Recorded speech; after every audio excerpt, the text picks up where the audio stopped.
Hello guys, good evening to all of you. Welcome back to my channel English with Rajanand. My name is Rajanand. Let's get started today's video. आज के इस video में हम the Hindu newspaper के front page पर आए हुए एक आर्टिकल का इस वीडियो में डिटेल डिस्कशन करेंगे। आर्टिकल में जो भी टफ वर्ड्स आए हुए हैं उन वर्ड्स को मैंने ऑलरेडी हाईलाइट कर दिया है, जिससे कि उनके मीनिंग और उनके एंटोनिम सिनोनिम जो है इस वीडियो में हम साथ साथ डिस्कस कर सकें। चलिए स्टार्ट करते हैं आज का वीडियो स्टार्ट करें इससे पहले आप लोगों के लिए एक इंपॉर्टेंट इन्फॉर्मेशन है। इंग्लिश विद राजानंद के नाम से टेलीग्राम ग्रुप बना हुआ है। ग्रुप का जो लिंक है वो मैंने डिस्क्रिप्शन में पिन कर दिया है, वहाँ से आप ग्रुप को ज्वाइन कर सकते हैं। ग्रुप को ज्वाइन करने के दो मेन बेनिफिट हैं। फर्स्ट बेनिफिट है आपको per day the Hindu newspaper की PDF जो है वो टेलीग्राम ग्रुप में मिल जाएगी, इसलिए टेलीग्राम ग्रुप को जरूर ज्वाइन कर लीजिए। सेकेंड बेनिफिट है इंग्लिश से रिलेटेड अगर आपकी कोई क्वेरी है तो उसका सोल्यूशन भी आपको ग्रुप में मिल जाएगा। और जो मैं पर डे क्विजेस कराता हूँ उसे आप लोग ज़्यादा से ज़्यादा अटेंड किया करिए। चलिए स्टार्ट करते हैं आज का वीडियो। आज का जो आर्टिकल है जो मैंने सेलेक्ट किया है वो रिलेटेड है इकोनॉमी से, क्योंकि एक सब्सक्राइबर ने कहा था कि बिजनेस या इकोनॉमी से रिलेटेड जो है आर्टिकल्स या एडिटोरियल्स उनको भी डिस्कस कर दिया करिए, क्योंकि एडिटोरियल का रिस्पांस जो है मुझे अच्छा नहीं मिला। क्योंकि 3 दिन पहले जो मैंने एडिटोरियल पर बेस्ड जो है वीडियो बनाया था, डिटेल डिस्कशन कराया था, बट उसका रिस्पांस जो है बिल्कुल भी हमें अच्छा नहीं मिला, इसीलिए हम फिर से आर्टिकल पर मूव कर गए हैं। अब देखिए, पेशेंस के साथ अगर आप इस वीडियो को देखेंगे तो मुझे पूरी उम्मीद है कि आपको समझ में आएगा। ठीक, अगर आप बस 60 सेकेंड वाले हैं रील के अंदर कि 60 सेकेंड में जज करके चले जाएंगे तो वो आपकी मर्जी है। ठीक, जो जाना चाहें वो यहीं से जा सकता है। और रही बात साउंड की, तो साउंड मेरे पास देखिए एक मोबाइल है जो कि सभी के पास होता है यूजली। ठीक, मोबाइल है, एक माइक है और एक स्टाइलस पेन है। ये मेरे पास करंट में जो है इक्विपमेंट्स मेरे पास हैं, इन्हीं से जो है मैं ये वीडियो बना रहा हूँ। क्योंकि कोई भी ना फैमिली का, जो मेरे परिवार के लोग हैं वो भी नहीं चाहते हैं कि मैं ये वीडियो बनाऊं, ना ही आप लोग चाहते हैं, क्योंकि ना ही आप लोग, बहुत कुछ लोग ही हैं जो सपोर्ट करते हैं। सपोर्ट करने का मतलब होता है कि वो कमेंट करके बताते तो कम से कम है कि जो बैकग्राउंड की साउंड है वो आ रही है, या आपकी सीटी की जो कुकर सीटी मार रहा है उसकी आवाज़ आ रही है। ठीक, तो बहुत कम ही लोग रिव्यू देते हैं, क्योंकि जब आप लोग रिव्यू नहीं देंगे तो हम कैसे इंप्रूव करेंगे। रही बात मतलब साउंड की, तो उसे धीरे धीरे हम सुधारने की कोशिश करेंगे। एक जो नॉइज़ कैंसलेशन वाली माइक आती है शायद परचेज़ कर लें। ठीक, तो इसलिए आप लोग अगर सपोर्ट करेंगे तभी पॉसिबल हो पाएगा। अगर आप लोगों को नहीं है तो आप अनसब्सक्राइब कर दीजिए यार, चैनल को आप अनसब्सक्राइब कर दीजिएगा। आपको नहीं समझ में आ रहा तो यहीं से छोड़ के चले जाओ। चलिए स्टार्ट करते हैं आज का वीडियो, जिन जिन लोगों को समझ में आता है, क्योंकि मैं एक एक वर्ड मतलब एक एक शब्द जो है उसे पार्ट सांस बीच में ब्रेक करना आपको बता रहा हूँ। ठीक, कि किस तरीके से सेंटेंस जो है वो लिखे जाते हैं। अगर मेरे पास बोर्ड होता या कुछ होता तो हम ग्रामर भी डिस्कस कर देते भाई। हमने कोशिश की, भाई दूसरे का लैपटॉप था, दूसरे का बोर्ड था, सब कुछ दूसरे का था भाई। जो मैंने 2-3 लाइव सेशन किए, एक उसके बाद भाई उसमें प्रॉब्लम आ गई, उन्हें नहीं लगा कि यहाँ से करना चाहिए, तो उन्होंने बहाने बताने स्टार्ट कर दिए, इसलिए हम लाइव करना बंद कर दिए। वरना लाइव होते तो उसमें हम ग्रामर भी डिस्कस कर देते। ठीक, हम इसलिए स्टार्ट किए थे कि जो मतलब बिगनर्स हैं, ठीक, जिनको इंग्लिश थोड़ा कम समझ में आती है उनके लिए स्टार्ट किए थे। भाई जो इंग्लिश मीडियम के स्टूडेंट हैं, ऑलरेडी उन्हें इंग्लिश अच्छी है, उनकी ग्रामर अच्छी है ऑलरेडी होगी। ठीक, तो उनके लिए ये वीडियो बिल्कुल भी नहीं, वो लोग यहीं से चले जाएँ। चलिए स्टार्ट करते हैं आज का वीडियो।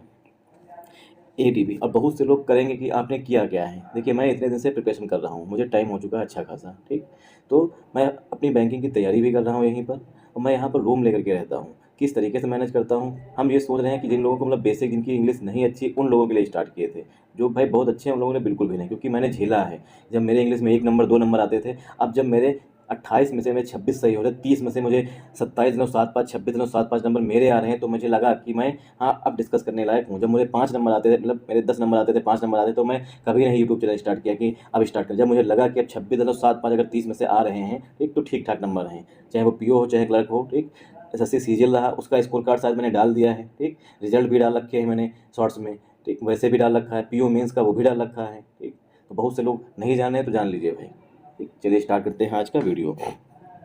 ADB का फुल फॉर्म होता है Asian development bank. ADB projects India's GDP growth in 2024-2025 at 7%। ADB क्या है? एशियन डेवलपमेंट बैंक है। ठीक, तो जो ADB है उसने प्रोजेक्ट किया है। प्रोजेक्ट में होता है अनुमान लगाना। ठीक, प्रोजेक्ट में होता है अनुमान लगाना या प्रिडिक्ट करना। इसका सिनोनिम जो है वो प्रिडिक्ट हो जाएगा। अब बहुत से लोग वहाँ जाना ज़्यादा पसंद करते हैं जहाँ पर सिर्फ एक बार में पढ़ दिए और बता दिए एक लाइन में अर्थ पूरा, बस।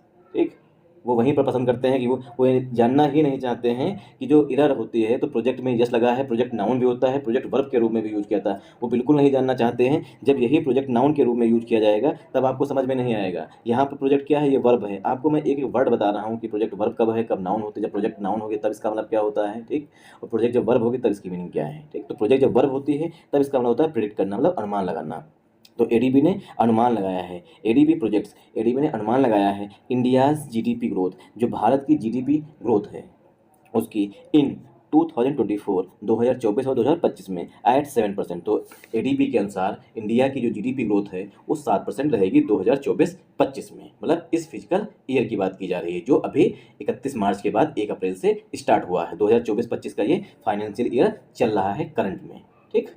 आई होप आप लोगों को यहाँ से समझ में आया होगा। तो एडीपी जो है ये हमारा यहाँ पर सब्जेक्ट है, प्रोजेक्ट्स जो लिखा गया है ये यहाँ पर मेन वर्ब है। प्रोजेक्ट जो है वो मेन वर्ब है, एडीपी जो है वो यहाँ पर सब्जेक्ट है। इंडियाज जीडीपी ग्रोथ ये जो है कंपाउंड नाउन है। इन जो है प्रीपोजिशन है 2024-25 जो है ये भी नाउन है। एड प्रीपोजिशन है 7% जो है पार्ट्स ऑफ स्पीच में नाउन है, ठीक। तो एडीपी के अनुसार क्वेश्चन जो है वो इस तरीके से फ्रेम किया जाएगा कि हाल ही में न्यूज़पेपर, ठीक, न्यूज़पेपर्स में ये मतलब हाल ही में एडीबी ने जो है अनाउंस किया है कि भारत की जीडीपी ग्रोथ जो है 2024-25 के लिए 7% रहेगी, 7.25% रहेगी, 7.5 रहेगी। इस तरीके से वहाँ पर ऑप्शन दिए होंगे, ठीक। तो यहाँ वहाँ पर आप ऑप्शन जो है वो 7% टिक करेंगे, क्योंकि ये आर्टिकल जो है करंट अफेयर्स के पॉइंट ऑफ व्यू से भी काफ़ी इंपॉर्टेंट है। अब किन बेसिस पर एडीबी ने 7% जो है अनाउंस किया है ये जो है आगे बताया गया है। रिटेल इन्फ्लेशन, अभी मेरा खाना नहीं बना है, मुझे लगा कि यार ड्यूटी है, कुछ लोगों को समझ में आ रहा है तो कुछ ही लोगों को भला हो जाए, कुछ ही समझ में आ जाए। अभी मुझे खाना भी बनाना है, पहले वीडियो रिकॉर्ड करता हूँ, ठीक। पहले एक वर्ड को हाईलाइट करता हूँ जो टफ लगते हैं या जहाँ कुछ बताना होता है उसे हाईलाइट करता हूँ। उसके बाद वीडियो रिकॉर्ड करता हूँ, ठीक। रिकॉर्ड करने के बाद फिर एडिट करता हूँ, कुछ गलत हो गया है, ठीक। अब सही आ गया टाइम, यहाँ पर टाइमर आ गया, ठीक। अब ये एडिट करना पड़ता है। एडिट करने के बाद अपलोड करते हैं, अपलोड करने के बाद फिर इसमें थंबनेल लगाते हैं, थंबनेल के बाद मतलब पूरी प्रोसेस में मुझे 2 से 3 घंटे जा रहे हैं, ठीक। बट उसके बावजूद भी आप लोगों को रिस्पॉन्स नहीं मिलता। Retail inflation to ease to 4.6% this year. Retail inflation क्या होता है, खुदरा मुद्रा स्फीति बोलते हैं इसको हिंदी में। रिटेल इन्फ्लेशन टू ईज वो जो है आसान होगी या कम रहेगी। ईज मीन्स होता है आसान या कम रहना, ठीक। तो रिटेल इन्फ्लेशन जो है वो कम रहेगी, टू ईज आसान रहेगी, टू 4.6 रहेगी दिस ईयर इस साल। मतलब इस साल जो है खुदरा मुद्रास्फीति जो है वो कम होकर के, ठीक, मतलब कि डिक्रीज होकर के। ईज मीन्स डिक्रीज भी इसका सिनोनिम हो जाएगा, ठीक। तो डिक्रीज होकर 4.6% रहेगी दिस ईयर, मतलब इस साल। ऐसा कौन बोल रहा है, एडीबी बोल रहा है। एंड और तो ये हो गई रिटेल इन्फ्लेशन की बात। अब यहाँ पर देखिए ईज लिखा गया है, हम लोग देखते हैं ना, सेलेक्ट द इजी क्वेश्चन। तो यहाँ पर इजी होता है और क्वेश्चन होता है, ठीक। इजी क्वेश्चन कहते हैं कि पहले इजी क्वेश्चंस करने चाहिए। तो इजी जो है यहाँ पर पार्ट्स ऑफ स्पीच में ये एडजेक्टिव होता है, ठीक। इजी जो है वो एडजेक्टिव होता है। क्वेश्चन जो है पार्ट्स ऑफ स्पीच में नाउन होता है, ठीक। क्वेश्चन जो है पार्ट्स ऑफ स्पीच में नाउन होता है। तो ईज जो है ये यहाँ पर वर्ब के फॉर्म में यूज की गई है। अब आपको बेसिक डिफरेंस पता होगा कि इजी जो है वो एडजेक्टिव है और ईज जो है वो वर्ब होती है। एंड जो है वो कंजंक्शन के रूप में आया हुआ है। एंड और रिटेल इन्फ्लेशन जो रहेगा वो 4.6% रहेगा। अब ऐसा किसने कहा है, एडीबी ने कहा है। तो ये भी क्वेश्चन फ्रेम किया जा सकता है कि एडीबी ने 2024-25 के लिए रिटेल इन्फ्लेशन जो है भारत के लिए कितना अनाउंस किया है, तो वो 4.6% हो जाएगा। एंड और फूड इन्फ्लेशन, और जो मतलब कि भोजन में मुद्रास्फीति है। इन्फ्लेशन मीन्स जो भोजन की मतलब दाल चावल आटा इसकी जो कीमतें बढ़ जाती हैं तो उसे कहते हैं इन्फ्लेशन। तो फूड इन्फ्लेशन टू कूल, जो फूड इन्फ्लेशन है वो भी कम होगा। कूल मीन्स लो होगा या डिक्रीज होगा। टू 5.7%, 5.7% रहेगा। इफ लगा हुआ है, इफ मीन्स यदि, ठीक। यदि ये सब रहेगा, यदि कैसा होता है, फार्म आउटपुट रिटर्न्स। जो फार्म आउटपुट होता है, फार्म आउटपुट क्या होता है, जो हम लोग से गेहूँ बोते हैं, धान बोते हैं, ठीक, ज्वार बोते हैं, ये सब क्या है, फार्म आउटपुट है, मतलब जो खेतों से उत्पादित होकर के आता है। इफ यदि फार्म आउटपुट, ये जो फार्म आउटपुट है मतलब कि जो गेहूँ चावल आटा मतलब सॉरी गेहूँ चावल का जो उत्पादन होता है, रिटर्न्स टू वापस होता है। अगर फार्म आउटपुट जो है, farm output returns to returns to usual, जो फार्म आउटपुट है मतलब जो गेहूँ धान का उत्पादन होता है, रिटर्न्स टू यूजुअल जितना यूजुअली पैदा होता है मतलब जितनी पैदावार होती है अगर उसी तरीके का रहता है तो रिटेल इन्फ्लेशन जो है वो 4.6% रहेगा और फूड इन्फ्लेशन जो है 5.7% रहेगा। तो इससे जो है वो यहाँ पर बताया गया है कंडीशन लगा करके, अगर ऐसा होता है, अगर किसानों को मतलब गेहूँ का उत्पादन अगर जैसा यूजुअली होता है हर साल इतने टन होता है उतने ही टन रहता है, तो जो रिटेल इन्फ्लेशन रहेगी वो 4.6% और फूड इन्फ्लेशन जो रहेगा 5.7% रहेगा। आई होप आप लोगों को यहाँ तक समझ में आया होगा। सेज लेंडर, ऐसा लेंडर ने कहा है। अब लेंडर किसके लिए यहाँ पर आया हुआ है? लेंडर जो है वो एडीबी आया हुआ है। क्यों? लेंडर उसे बोलते हैं जो उधार पैसा देता है और एडीबी जो है वो उधार पैसा देता है कंट्रीज को, इसीलिए उसको लेंडर बोलते हैं। लेंडर मीन्स जो उधार देता है पैसा उसी को। ठीक, तो यहाँ पर लेंडर जो है वो एडीबी के लिए आया हुआ, सेज लेंडर। अब लेंडर के लिए जो वर्ब आई हुई है वो सेज आई हुई है, क्योंकि लेंडर सिंगुलर सब्जेक्ट है इसीलिए वर्ब भी सिंगुलर आई हुई है। तो लेंडर ने क्या कहा कि रिटेल इन्फ्लेशन वो कम होकर 4.6% रहेगी इस साल और फूड इन्फ्लेशन जो है 5.7% रहेगी। अगर फार्म आउटपुट जो है मतलब कि गेहूं की पैदावार जो है, ठीक, जो इस समय बुआई की मतलब कटाई की जा रही है, अगर उसका आउटपुट यूजुअली जैसा सामान्य रहता है उसी तरीके का रहा तो यूजुअली मीन्स होता है सामान्यतः। Revival expected in rural consumption. अब एडीबी मतलब लेंडर जो है एडीबी वो बोल रहा है कि रिवाइवल पुनर्जीवित एक्सपेक्टेड है, ऐसी उम्मीद की जा सकती है रूरल कंजम्पशन, जो ग्रामीण क्षेत्र में कंजम्पशन होता है उसकी। ठीक, तो जो रूरल क्षेत्र में कंजम्पशन होता है उसका रिवाइवल हो सकता है। रिवाइवल मीन होता है पुनर्जीवित करना, मतलब कोई चीज़ फिर से स्टार्ट हो जाना। एक्सपेक्टेड मीन होता है उम्मीद करना, एक्सपेक्टेड मीन होता है उम्मीद करना। बट लेकिन एक्सपोर्ट्स जो है उसमें कोई रिवाइवल नहीं आएगा। ठीक, एक्सपोर्ट्स में निर्यात में कोई भी रिवाइवल नहीं आने वाला है।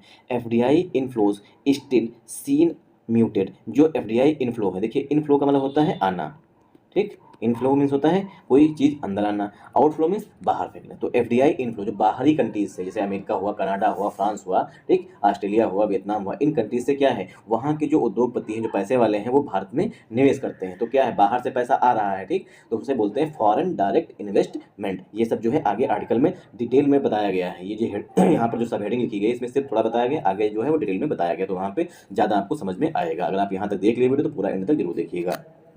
एफडीआई इनफ्लोज स्टिल मैंने अभी भी, सीन म्यूटेड वो अभी भी दिख रही है म्यूटेड। म्यूटेड मीन्स होता है बिल्कुल शांत दिख रही है, मतलब एफडीआई इनफ्लो जैसी आ रही थी उसी तरीके से है, उसमें कोई भी न उछाल आया ना कोई उसमें गिरावट हुई है। म्यूट मीन्स होता है शांत, जब हम फोन को शांत कर म्यूट कर देते हैं तो क्या है, फोन साइलेंट होता है, ना तो वाइब्रेट होता है ना ही तो बजता है। ठीक, तो स्टिल जो है यहाँ पर एडवर्ब है, सीन जो है यहाँ पर मेन वर्ब है, म्यूटेड जो है यहाँ पर पास्ट पार्टिसिपल का एडजेक्टिव आया हुआ है। अब किसके लिए आया हुआ है ये जो है आगे आर्टिकल में डिस्क्राइब करके बताया गया, क्योंकि यहाँ पर जो है बहुत कुछ स्किप भी कर दिया जाता है, मतलब जो सब हेडिंग होती है इसमें कुछ वर्ड्स कुछ सब मतलब शब्द जो है वो स्किप कर दिए गए हैं। India's economy is expected to remain robust. India की जो अर्थव्यवस्था है, इंडियाज इकोनॉमी मतलब इंडिया की अर्थव्यवस्था जो है, इज एक्सपेक्टेड ऐसी उम्मीद की जा रही है। एक्सपेक्टेड मीन्स ऐसी उम्मीद की जा रही है, किसके द्वारा, जो इकोनॉमिस्ट हैं उनके द्वारा या एडीबी के द्वारा। ठीक, जो एडीबी के इकोनॉमिस्ट हैं उनके द्वारा। ठीक, तो इंडियाज इकोनॉमी जो भारत की अर्थव्यवस्था है, इज एक्सपेक्टेड ऐसी उम्मीद की जा रही है टू रिमेन मीन्स होता है बने रहना, रिमेन जो है वर्ब होती है, इसका होता है कोई चीज़ एक ही कंडीशन में रहना। ठीक, टू रिमेन रोबस्ट मीन होता है मजबूत। तो इंडिया की जो अर्थव्यवस्था है वो स्ट्रांग बनी रहेगी। रोबस्ट का सिनोनिम हो जाएगा स्ट्रांग, रोबस्ट का सिनोनिम हो जाएगा स्ट्रांग। तो भारत की जो अर्थव्यवस्था है, ठीक, वो मजबूत बनी रहेगी ओवर द नेक्स्ट 2 ईयर्स, अगले 2 सालों तक। ठीक, ओवर द नेक्स्ट 2 ईयर, अगले 2 सालों तक जो है भारत की अर्थव्यवस्था जो है मजबूत बनी रहेगी। इवन दो, यद्यप, अब यहाँ पर देखिए कामा लगा हुआ है, इवन दो यद्यप हेडलाइन ग्रोथ, जो हेडलाइन ग्रोथ होती है in the country's gross domestic product is forecast to slow from 7.6% in 2023-24। जो इवन दो देखिए, इवन दो का मतलब होता है यद्यप, पहली बात कही गई, एडीबी मतलब बता रहा है, ठीक, कि जो भारत की अर्थव्यवस्था है वो मजबूत बनी रहेगी। अब इवन दो के बाद जो है थोड़ा नेगेटिव बोला जाएगा, इवन दो का मतलब यद्यप। ठीक, फिर भी यद्यप headline growth in the countries GDP, जो हेडलाइन ग्रोथ होती है, जैसे जो मेन सेक्टर्स हैं अगर उनकी ग्रोथ देखें, ठीक, जीडीपी में, ठीक, ग्रॉस डोमेस्टिक प्रोडक्ट में, इज फॉरकास्ट उसकी उम्मीद की गई। फॉरकास्ट में होता है प्रोजेक्ट करना, फॉरकास्ट का सिनोनिम हो जाएगा प्रोजेक्ट करना। अब आप लोग हमें कमेंट करके बताइएगा कि फॉरकास्ट का यहाँ पर पार्ट्स ऑफ स्पीच क्या है। फॉरकास्ट एडजेक्टिव है, फॉरकास्ट वर्ब है, ठीक, या फॉरकास्ट एडवर्ब है, या फॉरकास्ट नाउन है। अब आप हमें कमेंट करके बताइएगा कि फॉरकास्ट यहाँ पर पार्ट्स ऑफ स्पीच में क्या है। जो हेडलाइन ग्रोथ है इन द कंट्रीज जीडीपी मतलब ग्रॉस डोमेस्टिक प्रोडक्ट में, इज फॉरकास्ट उसकी उम्मीद की गई है टू स्लो, वो जो है स्लो रहेगी, स्लो मीन्स धीमी रहेगी, मतलब मंद रहेगी, धीमी जो है इसकी मीनिंग होती है। तो फोरकास्ट जो है, हेडलाइन ग्रोथ जो रहेगी वो कम रहेगी, धीमी रहेगी, फ्रॉम 7.6%, 7.6% से इन 2023-2024, 2023 और 24 में, टू 7% दिस ईयर, जो इस साल है वो 7% रहेगी। मतलब 2024-25 में जो है वो 7% रहेगी, और 23-24 में जो थी वो 7.6% थी। बिफोर इम्प्रूविंग टू 7.2%, मतलब कि 7% इस साल रहेगी। ठीक, बिफोर इम्प्रूविंग, बिफोर जो है प्रीपोजिशन के रूप में यूज किया गया है, इम्प्रूव होने से पहले, मतलब इसमें सुधार होने से पहले, टू 7.2%, जो 7.2% है, before improving to 7.2%, before means के पहले। ठीक, तो सुधार होने से पहले कि 7.2% हो, उससे पहले इन 2025-2026, मतलब 2025-26 में जो है वो 7.2% रहेगी, लेकिन उससे पहले जो है 7% रहेगी। मतलब कि इस साल 2000 जो चल रहा है, फाइनेंशियल ईयर 24-25, ठीक, मतलब जो 1 अप्रैल से चल रहा है, तो उसमें रहेगी 7%, लेकिन 2025-26 में जो है वो रहेगी 7.2%, मतलब कि अगले फाइनेंशियल ईयर में फिर से जीडीपी ग्रोथ जो है वो बढ़ जाएगी। The ASEAN development bank said, ऐसा जो है एडीबी ने कहा है। तो एडीबी की जो वर्ब आ रही है वो यहाँ पर सेड आ रही है। आई होप आप लोगों को यहाँ तक समझ में आया होगा। अगर आप लोगों को समझ में आए, ठीक, तो इस वीडियो को ज़्यादा से ज़्यादा सपोर्ट करिएगा। अब ज़्यादा पार्ट्स ऑफ स्पीच पे आज नहीं ब्रेक करने वाले हैं, क्योंकि आप लोग पसंद नहीं करते भाई, क्योंकि वीडियो ज़्यादा लंबा भी हो सकता है। As per it's Asia development outlook report, as per का मतलब होता है के अनुसार, इट्स जो है ये आया हुआ है पॉजिटिव एडजेक्टिव एडीबी के लिए, it's Asia development outlook report. अब ये भी पूछा जा सकता है कि एशिया डेवलपमेंट आउटलुक रिपोर्ट जो है वो कौन जारी करता है, कौन इशू करता है, तो इसका आंसर होगा एडीबी। ठीक, तो एज पर का सिनोनिम होता है अकॉर्डिंग टू, एज पर का सिनोनिम होता है अकॉर्डिंग टू।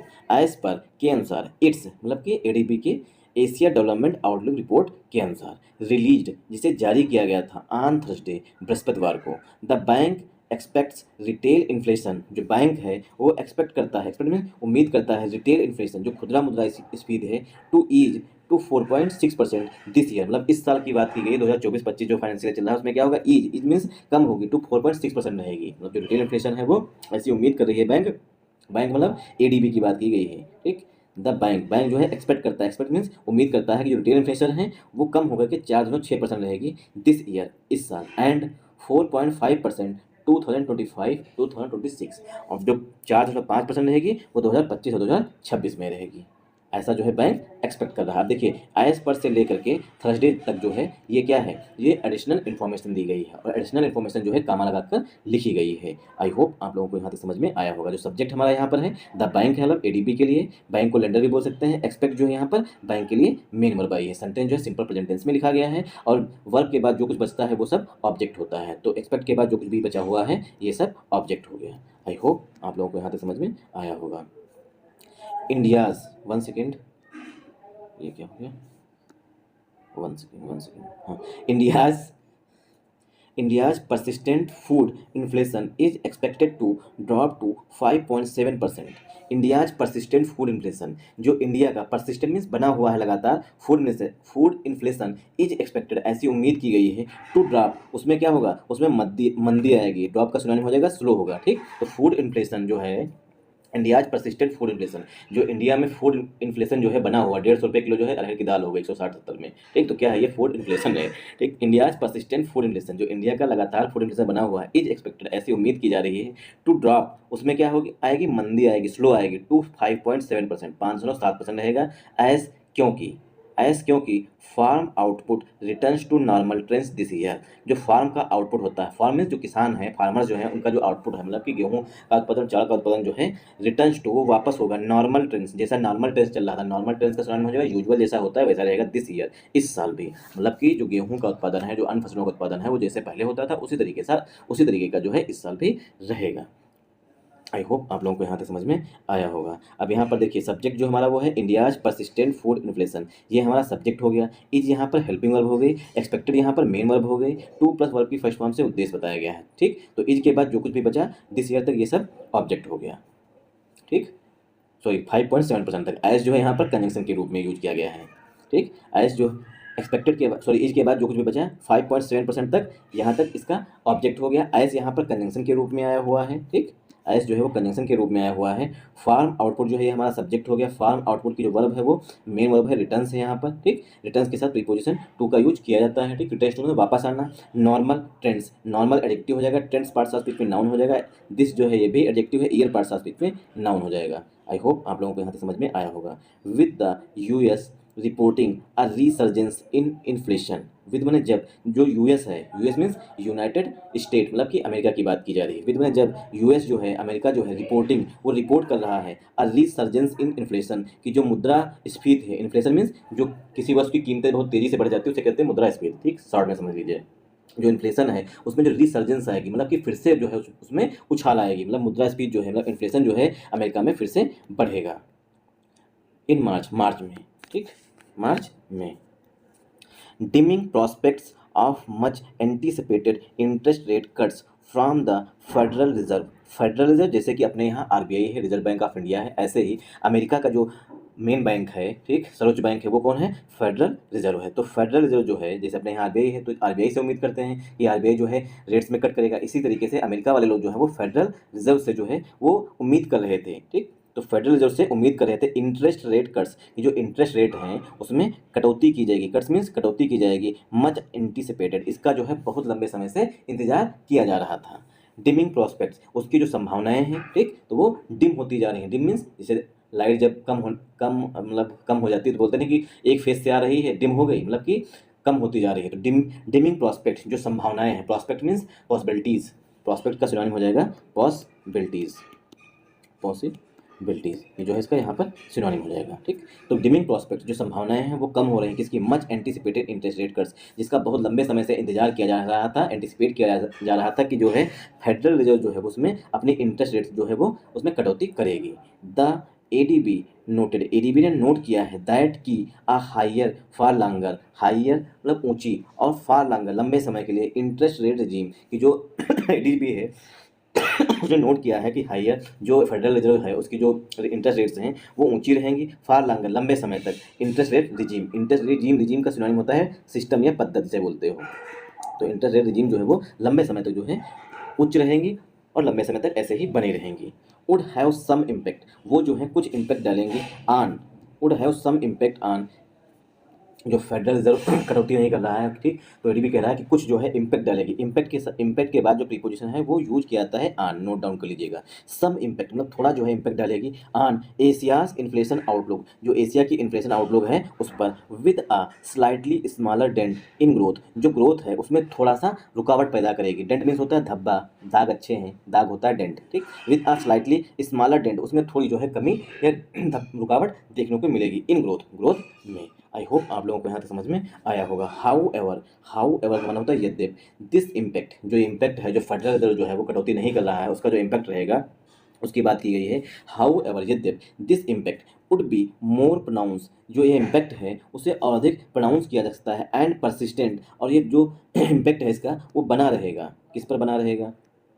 फॉर इंडिया, मतलब ये जो इम्पैक्ट है वो इंडिया के लिए बना रहेगा। Given the higher sensitivity of inflation pace to exchange rate in fluctuations, exchange rate in fluctuation में होता है, देखिए जब हम लोग ट्रेन में चल रहे होते हैं तो नेटवर्क कभी हमारे मोबाइल में आ जाते हैं एकदम से हैं बम से, चार के चारों 5 डंडी आ गई, कभी एक भी नेटवर्क नहीं, तो क्या होता है? नेटवर्क का फ्लक्चुएशन होता है, उतार चढ़ाव होता है, ठीक। तो गिवन, अगर इस पर विचार किया जाए, higher sensitivity of its inflation, जो अमेरिका की इन्फ्लेशन है अगर उस पर विचार किया जाए, इन्फ्लेशन पेस पर, मतलब इन्फ्लेशन की गति पर, to exchange rate in fluctuation, कि जो रेट है उसमें थोड़ा बहुत एक्सचेंज होगा, मतलब अदला बदली होगी। एंड और इट्स ग्रेटर रिलायंस ऑन, जो उसकी बहुत अधिक निर्भरता है, रिलायंस हमारे यहाँ कंपनी है, ठीक, और रिलायंस ऑन का सिनोनिम होता है डिपेंड ऑन, ये भी नोट डाउन कर लीजिए। रिलायंस ऑन का सिनोनिम होता है डिपेंड ऑन, ठीक। तो रिलायंस मतलब होता है भरोसा।